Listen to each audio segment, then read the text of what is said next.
오늘 우리에게 주시는 하나님의 말씀은 창세기 6장 11절부터 16절까지 말씀입니다. 다 함께 일어나셔서 하나님의 말씀을 경청하겠습니다.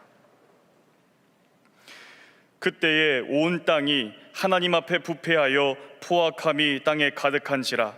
하나님이 보신즉 땅이 부패하였으니 이는 땅에서 모든 혈육 있는 자의 행위가 부패함이었더라.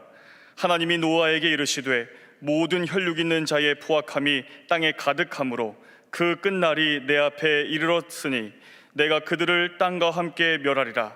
너는 고페르나무로 너를 위하여 방주를 만들되 그 안에 칸들을 막고 역청을 그 안팎에 칠하라. 내가 만들 방주는 이러하니 그 길이는 300규빗, 너비는 50규빗, 높이는 30규빗이라. 거기에 창을 내되 위에서부터 한 규빗에 내고 그 문은 옆으로 내고 상중하 3층으로 할지니라. 이것은 하나님의 말씀입니다. 아멘. 할렐루야. 오늘 우리 시온 찬양대 찬양만으로도 여러분 받을 은혜 다 받으신 줄로 믿습니다. 오늘 이 찬양 가사 가운데 제가 전할 말씀이 그대로 담겨 있습니다. 오늘 앞에 계신 분들은 아멘을 잘 하시는데 정작 시온 찬양대는 아멘을 안 하시네. 할렐루야. 예. 여러분, 할렐루야 이 뜻이 뭐죠? 예, 할렐루야 하면 아멘으로 하답하잖아요. 할렐루야, 하나님을 찬양합니다, 하나님을 찬양하라, 그런 의미죠. 할랄은 찬양이라는 뜻입니다. 루, 명령형이에요. 할렐루, 찬양하라. 누구를? 야훼, 여호와 하나님. 누구를 찬양하라는 거죠? 여호와를 찬양하라, 하나님을 찬양하라. 좀 정중하게 얘기하면 하나님을 찬양합시다. 그럼 아멘으로 화답을 합니다. 아멘은 무슨 뜻이죠? 그렇게 될 줄로 믿습니다. 그렇게 합시다, 동의하는 의미가 여기에 담겨 있어요. 제가 섬기는 교회가 부산에 있습니다. 부산스럽게 한번 할렐루야를 표현한다면 어떻게 표현할 수 있는가? 하나님을 찬양하입시되. 예. 그럼 아멘은 어떻게 할 수 있을까요? 부산스럽게 그렇게 하입시되. 예. 한번 제가 네이티브니까 한번 따라 해보시기 바랍니다. 할렐루야 무슨 뜻이라 그랬죠? 하나님을 찬양합시다. 부산스럽게는 하나님을 찬양하입시되. 예, 한번 따라 하시기 바랍니다. 하나님을 찬양하입시되. 아멘은 그라입시되. 할렐루야. 예. 제가 섬기는 교회는 항서교회입니다. 항구 서쪽이라는 뜻이에요. 항구 서쪽에 117년 전에 세워진 어머니 교회라는 그런 의미가 담겨 있는데, 여러분, 부산은 항구도시입니다. 우리나라 최고의 항구도시죠. 요즘 인천이 잘 나간다고 부산을 무시하는 경향이 있는데, 그래도 우리나라 제1의 항구도시는 부산입니다. 지금도 부산 앞바다에 가면 많은 배들이 있어요. 부산 신항이라고 큰 항구가 있습니다.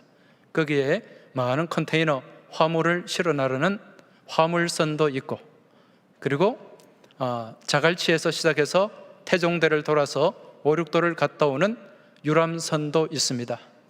그리고 꽃피는 동백섬에 오륙도 돌아서는 연락선은 지금 없습니다.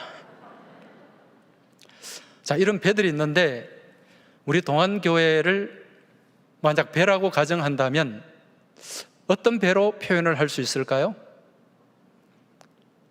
이곳 동안교회는 대형교회니까 대단한 엄청난 항공모함이다, 그렇게 생각할 수도 있겠죠.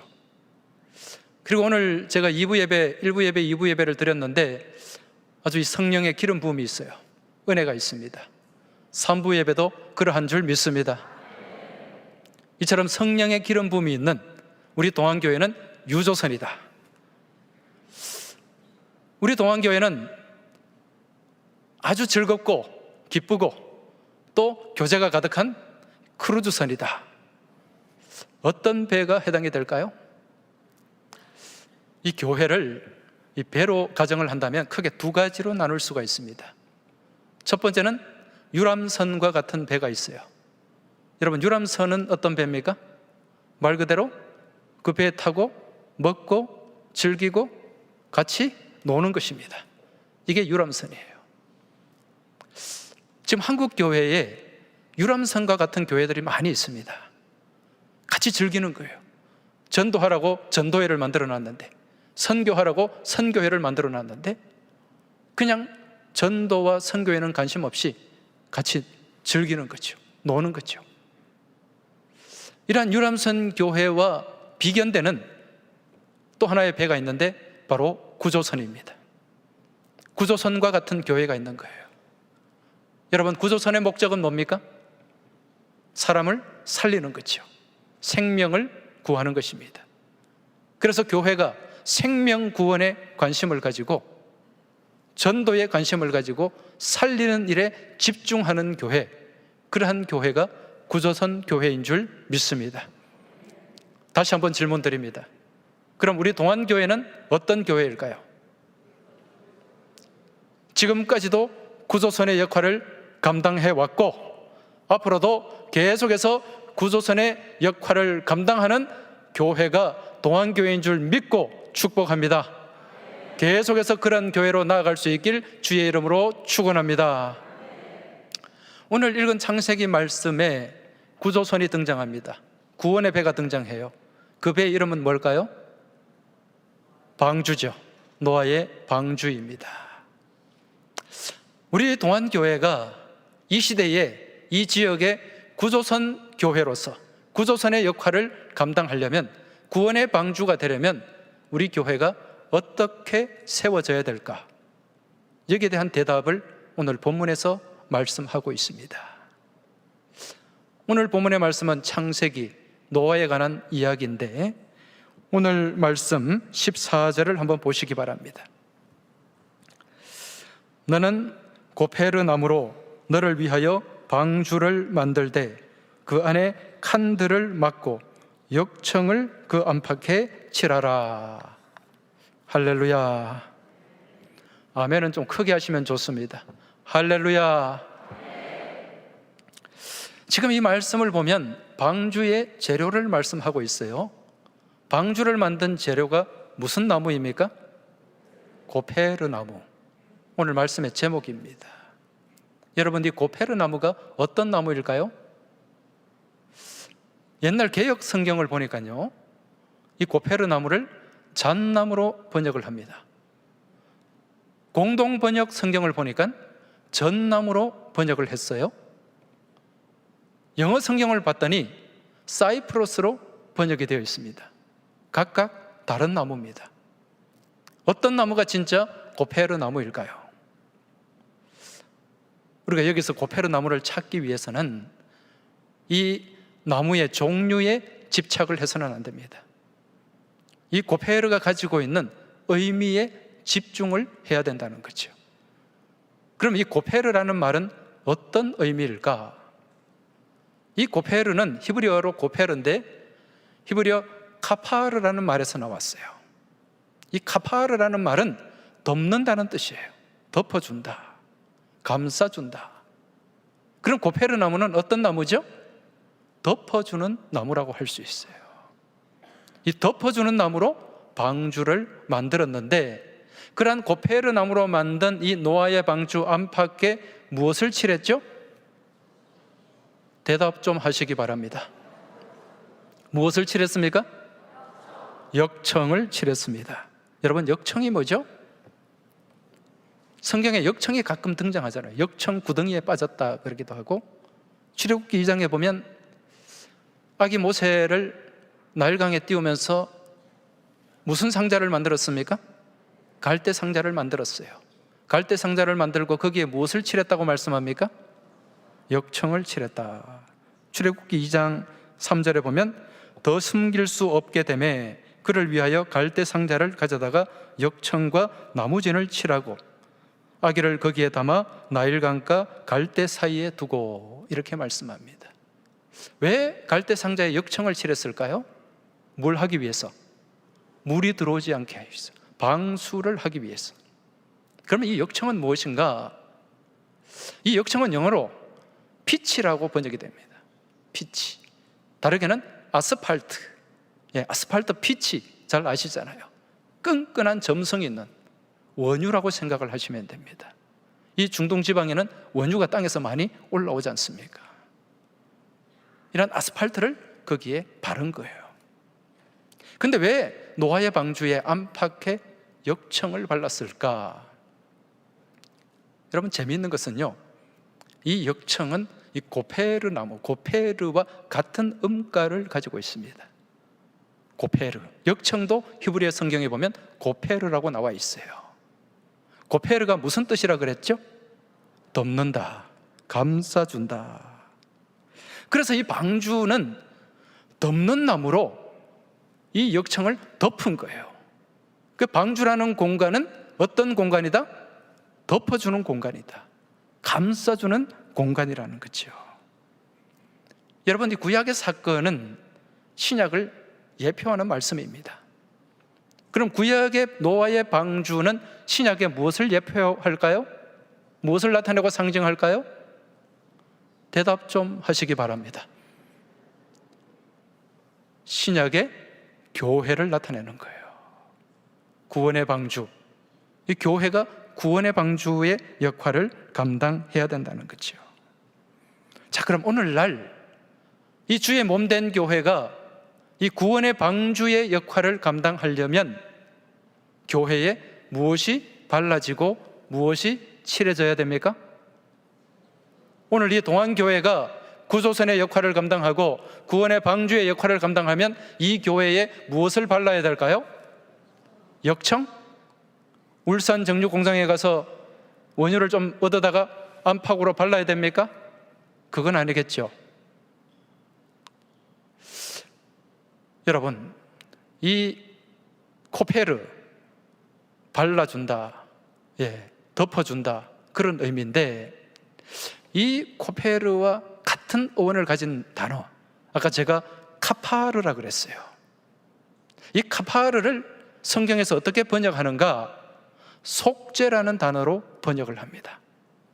속죄, 죄를 사하는 거죠. 여러분, 구약의 제사장들이 성전에서 제사를 드릴 때 그 제단에 무엇을 뿌립니까? 짐승의 피를 뿌립니다. 이 피를 뿌리는 것, 피를 덮는 것, 이걸 카파르라 그래요. 덮다는 뜻이죠. 자, 그럼 오늘날 주의 몸된 교회가 구원의 방주, 구조선의 역할을 감당하기 위해서는 이 몸된 교회에 무엇이 뿌려지고 무엇이 덮여져야 됩니까? 어린 양의 피. 구약의 어린 양의 피는 신약에 와서 누구의 보혈을 얘기합니까? 우리 주님의 보혈을 얘기하는 것입니다. 오늘 이 자리에 주님의 보혈이 뿌려지고 보혈이 덮여지는 은혜가 있길 주의 이름으로 축원합니다. 오늘 동안교회가 주님의 보혈로 덮여져야 돼요.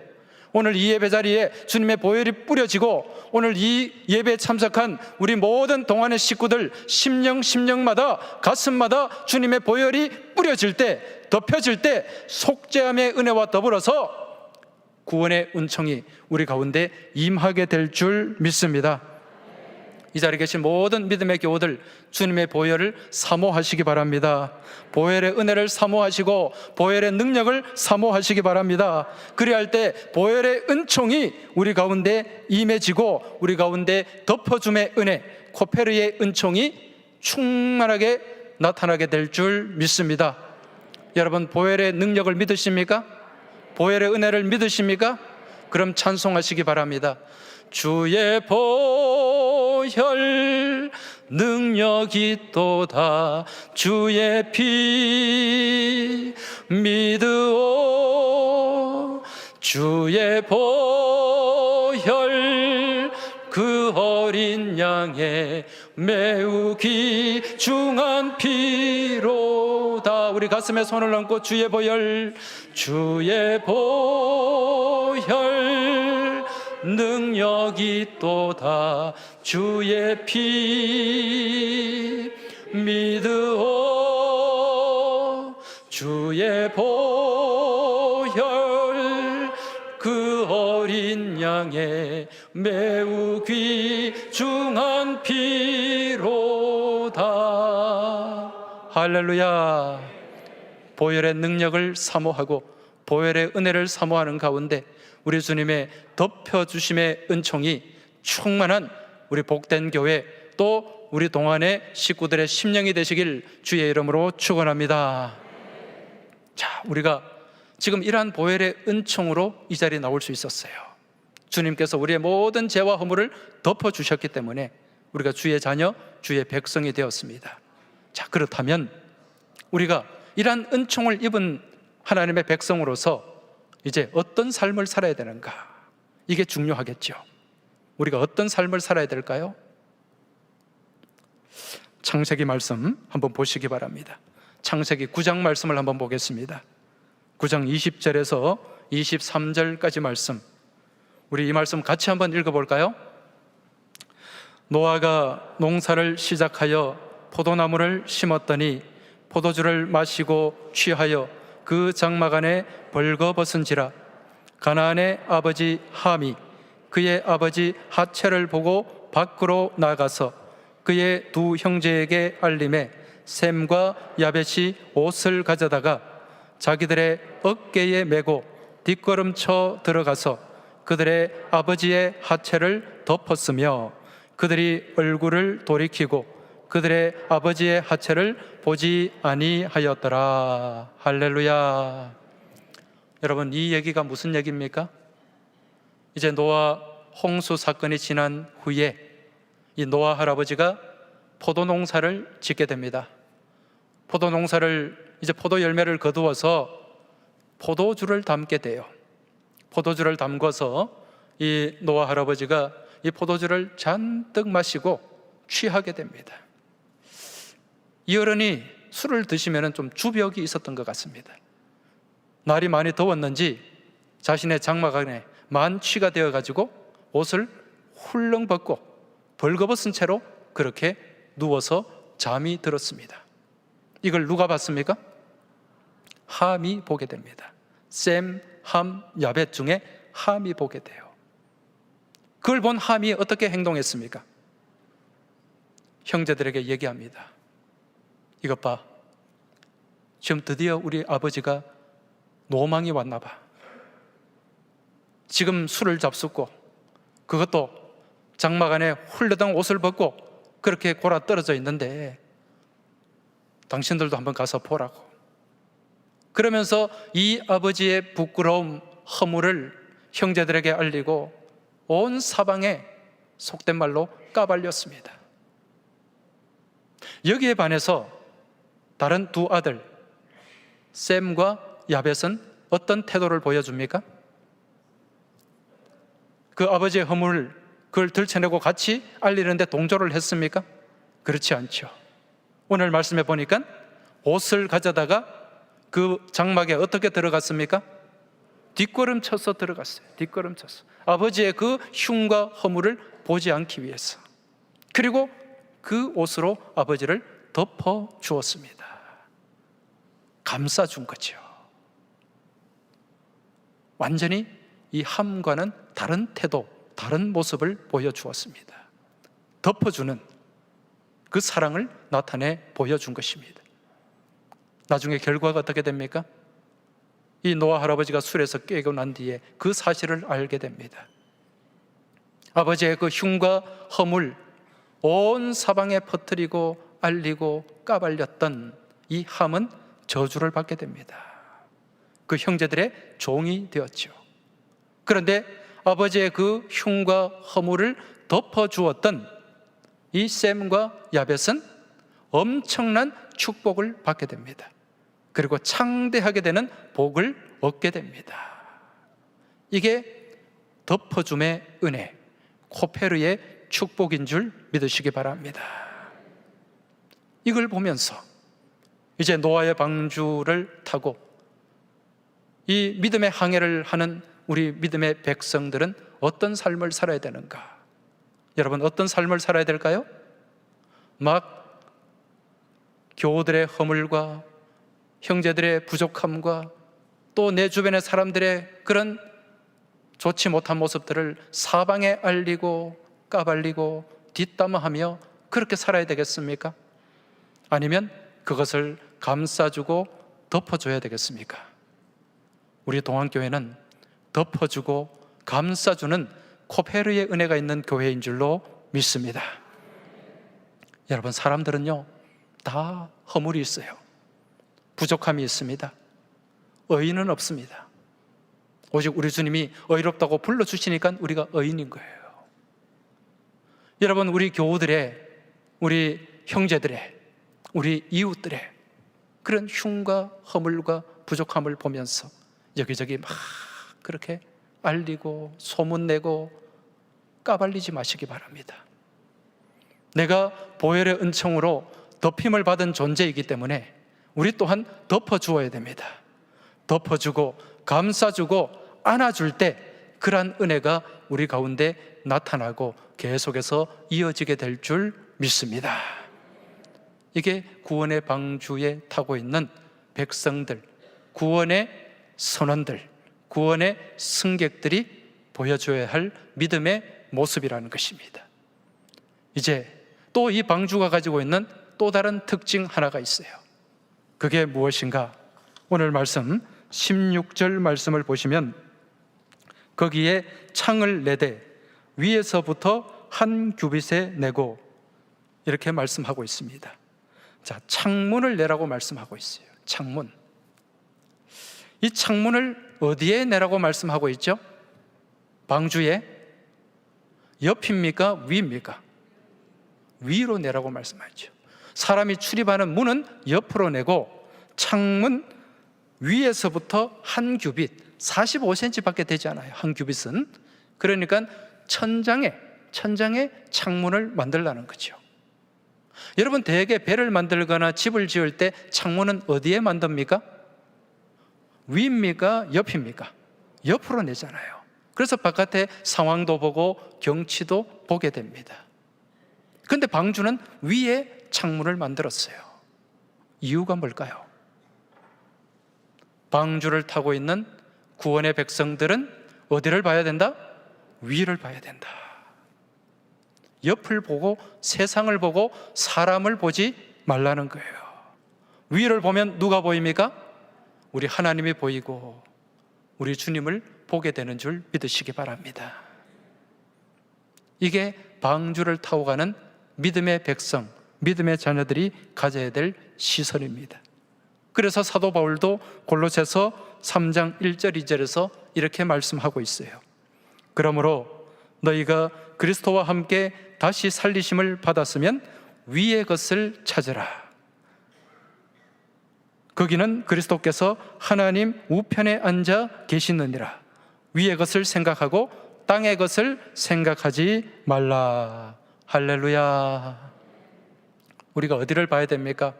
위를 봐야 돼요. 여러분, 사면초가 사방이 꽉 막혀 있어도 어디를 봐도 길이 보이지 않을 때 위를 보면 길이 보이고 길이 열리게 되는 줄 믿으시기 바랍니다. 여러분, 동물들 중에요, 평생을 살면서도 하늘을 보지 못하고 죽는 동물들이 있어요. 그 동물 중에 대표적인 동물이 무엇인가? 돼지입니다. 이 돼지는 죽을 때까지 땅만 보고 살다가 땅만 뒤지다가 그렇게 죽습니다. 이러한 돼지를 보고 지굴성 동물이라 그렇게 얘기를 합니다. 지굴성, 땅을 향해 굽어 있다는 거죠. 땅만 쳐다보게 되어 있다는 겁니다. 그럼 돼지가 하늘을 보는 날은 언제인가?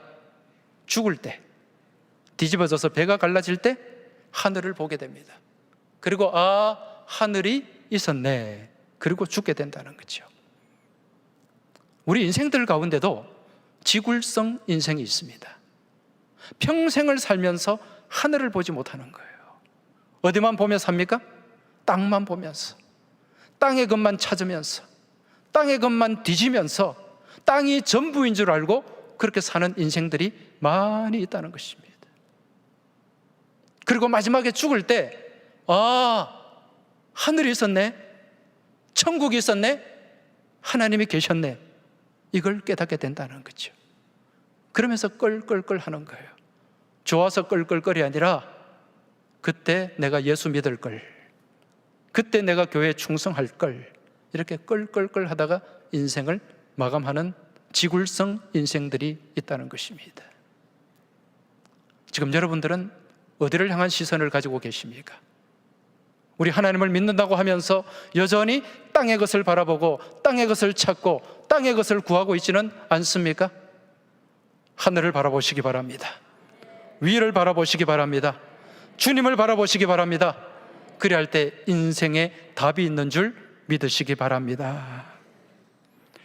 여러분, 사람이 살면서 이 시선이 얼마나 중요한지 몰라요.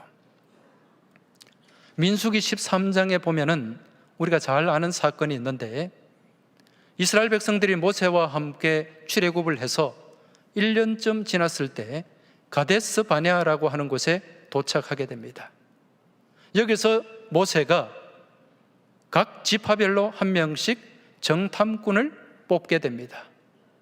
모두 12지파니까 몇 명의 정탐꾼이 뽑혔습니까? 대답을 좀 하시기 바랍니다. 몇 명입니까? 12명. 자, 이 12명이 정탐꾼으로 선발되어 가지고 그 가나안 땅을 40일 동안 정탐을 하게 돼요. 그리고 다시 돌아오게 되고 보고를 하게 됩니다. 그런데 이들의 보고가 몇 대 몇으로 나뉘어졌죠? 10대 2로. 여러분, 10명의 정탐꾼의 보고는 어떠했습니까? 이들이 40일 동안 그 가나안 땅을 정탐했더니 실로 그 땅에 사는 백성들은 키도 크고 장대한 사람이더라. 네피림, 거인족의 후손들이더라. 그들의 사는 성벽은 견고하고 따라서 우리는 그들을 도저히 이길 수가 없겠더라. 우리는 그들 앞에 서면 무엇과도 같다? 메뚜기와도 같다. 이 보고를 합니다. 그랬더니 이 보고를 들은 온 이스라엘 백성들이요, 밤새도록 울고 불며 통곡하며 모세와 아론을 원망했습니다. 왜 우리를 데려와서 이렇게 맞아 죽게 만드느냐? 다시 돌아가자, 애굽으로 가자. 선동을 하고 그리고 난동을 부렸습니다. 그런데 나머지 두 사람, 우리는 이들의 이름을 알아야 돼요. 누구와 누구입니까? 여호수아와 갈렙.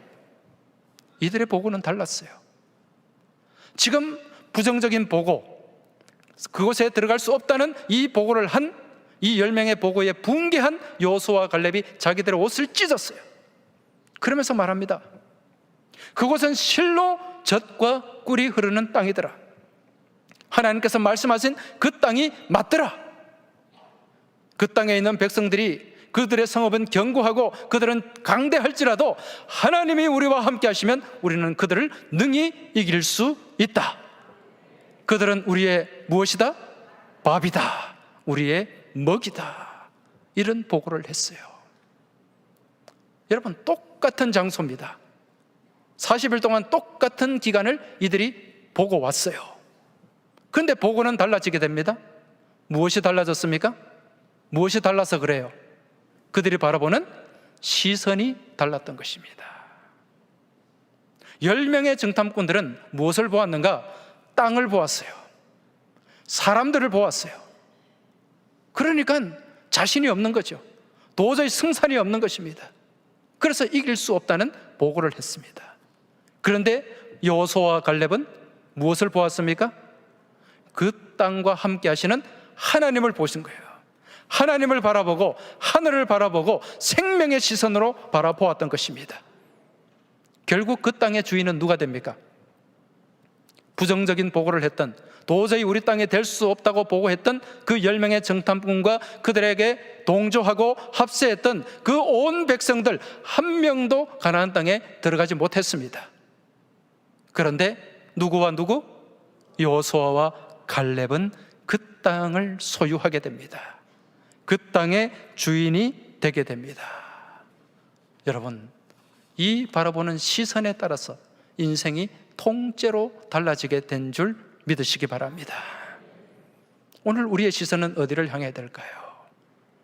여러분, 땅이 아닌 하늘을 바라보는 가운데 모두가 영적 가나안의 주인들이 되시길 주의 이름으로 축원합니다. 그리고 같이 찬송하시기 바랍니다.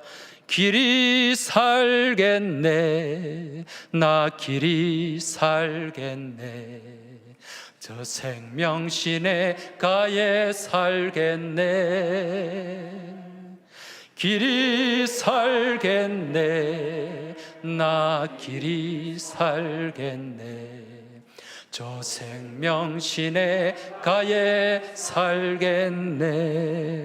할렐루야. 바라기는 오늘 이 자리에 계신 우리 모든 동안의 식구들이 땅을 향한 시선이 아니라 위를 향한 시선, 믿음의 시선, 생명의 시선을 가지고 우리 하나님 보여주시는 원대한 비전을 소유하시길 주의 이름으로 축원합니다. 아무리 이 코로나 팬데믹 현실이 답답하고 우리를 힘들게 할지라도 이 땅을 바라보고 세상을 바라보는 것이 아니라 위를 바라보고 하나님을 바라볼 때 우리에게 길을 열어주시고 우리를 더 복된 길로 인도해 주실 줄로 믿습니다. 이러한 믿음을 가지고 믿음의 배, 구원의 배, 이 동안의 구조선을 타고 창파의 배를 띄워 멋지게 은혜의 바다를 항해하는 우리 모든 믿음의 교우들 되시길 주의 이름으로 축원합니다. 하나님 아버지 감사합니다. 저희들을 본질상 진노의 자식으로 죽을 수밖에 없었던 저희들, 주님의 보혈을 덮어주셔서 주의 자녀로 삼아주시고 또 이 생명의 구원의 방주에 탑승시켜 주시고 구원의 선언이 되게 하심에 감사를 드립니다. 오늘도 이 은혜를 붙잡고 이 믿음 안에서 땅을 향한 시선이 아니라 위를 바라보는 가운데 우리 하나님과 더불어 은혜의 바다를 향해 기쁨의 항해를 하는 저희 모두가 되길 소망하며 우리 주님 예수 그리스도 이름으로 기도하옵나이다. 아멘.